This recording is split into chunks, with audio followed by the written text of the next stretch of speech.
Assalamualaikum warahmatullahi taala wabarakatuh. Perkenalkan, nama saya Melzi Fardania Rizal, kelas 11 MIPA 5, absen 21. Nah, di sini saya akan menjelaskan juga mempresentasikan tentang siklus menstruasi. Nah, pada slide selanjutnya kita akan membahas terlebih dahulu apa itu menstruasi. Nah, pada slide ini kita akan membahas tentang apa itu menstruasi. Apakah kalian tahu apa itu menstruasi? Jika kalian belum tahu, marilah simak penjelasan saya berikut ini. Menurut saya, siklus menstruasi adalah perubahan yang terjadi pada tubuh seorang perempuan yang telah mengalami pubertas. Proses siklus ini terjadi untuk mempersiapkan kehamilan. Nah, perlu diketahui bahwa setiap bulan perempuan mengeluarkan sel telur dari ovarium atau biasa disebut indung telur. Proses pelepasan sel ini dinamakan sebagai ovulasi.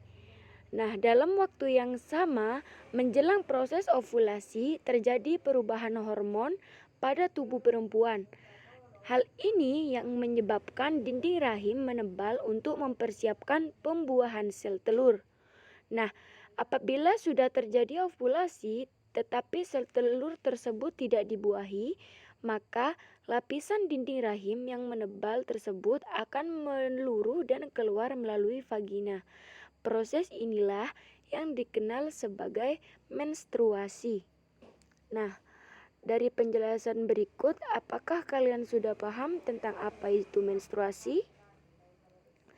Jika kalian sudah paham, marilah kita beranjak ke slide selanjutnya untuk membahas bagaimana siklus menstruasi terjadi.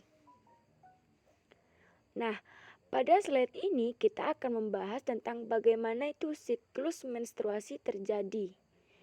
Menjelang menstruasi, darah merah tidak serta-merta langsung keluar, tetapi mengenai siklus menstruasi ini beserta fasenya untuk lebih mengenali dan mawas diri terhadap diri sendiri. Nah, pada gambar di atas dijelaskan bahwa terdapat beberapa fase dalam menstruasi, yaitu fase menstruasi folikular, fase menstruasi ovulasi, dan fase menstruasi luteal yang terjadi selama dalam kurun waktu 28 hari pada umumnya. Nah, mari kita bahas tentang bagaimana fase-fase tersebut terjadi. Fase menstruasi. Nah, pada masa menstruasi ini, lapisan dinding dalam rahim mengandung darah. Sel-sel dinding rahim lendir dengan endometrium. Lapisan dinding rahim tersebut mengalami perubahan atau peluruhan dan keluar melalui vagina. Nah, proses ini dimulai sejak pertama siklus menstruasi dimulai dan bisa berlangsung kurang lebih selama 4 hingga 7 hari atau lebih. Pada siklus pertama inilah biasanya yang dirasakan adalah rasa nyeri di bagian bawah dan punggung akibat rahim berkontraksi untuk membantu meluruhkan endometrium. Nah, pada fase kedua yaitu fase folikular. Pada tahapan ini terjadi dimulai dari hari pertama menstruasi sampai memasuki fase ovulasi. Pada tahapan ini, ovarium akan memproduksi folikel yang berisi sel ovum atau sel telur.